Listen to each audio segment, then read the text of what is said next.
नहमदुहु व नुसल्ली अला रसूलिहिल करीम अम्मा बाद फ़नऊज़ु बिल्लाहि मिनश शैतानिर रजीम बिस्मिल्लाहिर रहमानिर रहीम। मुअज़्ज़ज़ नाज़रीन, अस्सलामु अलैकुम व रहमतुल्लाहि व बरकातुहू। आज हम दुनिया की पहली खातून हाई जैकर के बारे में बात करेंगे कि जिसने जहाज़ अगवा करने के लिए 6 बार प्लास्टिक सर्जरी करवाई। दुनिया के मुश्किल तरीन कामों में से एक काम हाई जैकिंग है जिसमें किसी भी मुल्क का तैयारा अगवा करना और उसके ज़रिए अपने मुतालबात मनवाना है। हाई जैकिंग जैसे जुर्म में अव्वल तो किसी खातून का मुलव्वस होना ही हैरत की बात है, लेकिन किसी नौजवान लड़की का जहाज़ हाईजैक करना, फिर प्लास्टिक सर्जरी से अपनी शक्ल तब्दील कराना और एक बार फिर हाई जैकिंग करना, ये तो यकीनन ऐसी हैरान कुन कहानी है जो फिल्मी लगती है। लेकिन दुनिया में ये वाहिद मिसाल फ़लस्तीनी खातून लैला खालिद की है जिसने एक नहीं 2 बार जहाज़ हाईजैक किया। लैला खालिद ने बचपन में ही फ़लस्तीन की आज़ादी तहरीक में शमूलियत इख्तियार की और देखते ही देखते एक मुतहर्रिक कारकुन बनकर सामने आई। लैला खालिद और उनके साथियों ने 1968 और 1971 के दरमियानी अरसे में 4 जहाज़ अगवा किए। फ़लस्तीन लिबरेशन फ्रंट में शमूलियत इख्तियार करने के बाद लैला खालिद ने पहला जहाज़ 29 अगस्त 1969 को अगवा किया। ये बोइंग 707 जहाज़ था। ये जहाज़ इटली से इसराइल के दारुल हुकूमत तल अबीब जा रहा था। इतलात ये थी कि इसराइल के वज़ीर आज़म इज़हाक राबिन भी इस फ़्लाइट के मुसाफिरों में शामिल हैं। जहाज़ एशिया की फ़ज़ाई हदूद में दाखिल होते ही एक नकाब पोश खातून ने जहाज़ का कंट्रोल अपने हाथ में ले लिया। उसने पायलट को हुक्म दिया कि फ़लस्तीनी शहर हैफा के ऊपर से परवाज़ करते हुए जहाज़ का रुख दमिश्क की तरफ मोड़ दो।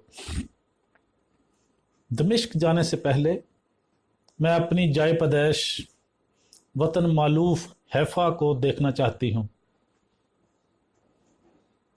खातून और उसके साथी बमों से मुसल्लह थे।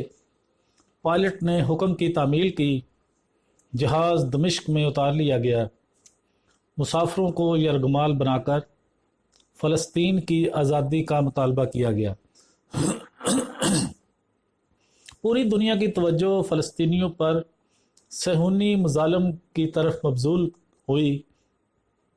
मुज़ाकरात के बाद इसराइली जेलों में फ़लस्तीनी कैदियों की रिहाई और हाई जैकरों की बहिफाजत वापसी की शराइत पर तमाम यरगमालियों को रहा कर दिया गया। दुनिया भर के टेलीविज़न चैनलों और अखबार लैला खालिद के इंटरव्यू नशर और शाया कर रहे थे। वो आलम इस्लाम की आँख का तारा बन गई। उनकी तस्वीरों को इतनी शोहरत मिली जो इससे पहले किसी मुसलमान खातून को नहीं मिली थी। मकबूलियत का ये हाल था कि यूरोप में रहने वाली लड़कियों ने उसके स्टाइल के बालों से लेकर स्कार्फ और लैला जो अंगूठी पहनती थी अपनाया। इसके हाथ में एक अंगूठी हुआ करती थी जिसमें कोई पत्थर नहीं, गोली जुड़ी हुई थी। पहली हाई जैकिंग के बाद उसने ऊपर तले 6 बार प्लास्टिक सर्जरी करवाई और अपनी सूरत मुकम्मल तौर पर तब्दील कर ली। अगले ही साल 6 सितंबर 1970 को उसने अपने एक साथी के साथ मिलकर एम्स्टर्डम से न्यूयॉर्क जाने वाली परवाज़ को हाईजैक करने की कोशिश की, लेकिन ये कोशिश कामयाब ना हो सकी। इस तैयारे को बरतानिया के एक एयरपोर्ट पर اتار لیا گیا۔ لیلا کے ساتھی کو گولی مار کر ہلاک کر دیا گیا جبکہ اسے گرفتار کر لیا گیا۔ 1 مہینہ بھی نہیں گزرا تھا کہ فلسطینی جان بازوں نے ایک اور طیارہ اغوا کیا، مسافروں کو یرغمال بنایا، مذاکرات کی میز پر لیلا خالد کی رہائی کا مطالبہ کیا۔ یوں لیلا خالد کو قید سے رہائی ملی۔ مائیکل شیل لائیو اپنی خود نوش سوانح عمری میں انہوں نے اپنی کہانی لکھی ہے۔ یہ دل کو دہلا دینے والی کہانی ہے۔ یہ کتاب 1973 میں شائع ہوئی، جبکہ لیلا خالد کی زندگی پر فلم لیلا خالد ہائی جیکر 2005 میں بنی۔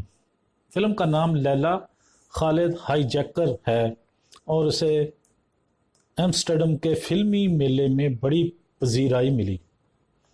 تو معزز ناظرین، آج ہم نے فلسطین کی لیلا خالد کے بارے میں بات کی کہ وہ دنیا کی پہلی خاتون ہائی جیکر ہیں جس نے جہاز اغوا کرنے کے لیے 6 بار پلاسٹک سرجری کروائی۔ امید ہے آپ کو ہماری یہ ویڈیو پسند آئے گی۔ پسند آئے تو لائک اور شیئر ضرور کریں، ہمارا چینل سبسکرائب کر دیں، بیل آئیکن پر کلک کرنا مت بھولیں تاکہ ہماری آنے والی ہر ویڈیو کا نوٹیفیکیشن آپ تک آسانی کے ساتھ پہنچ سکے۔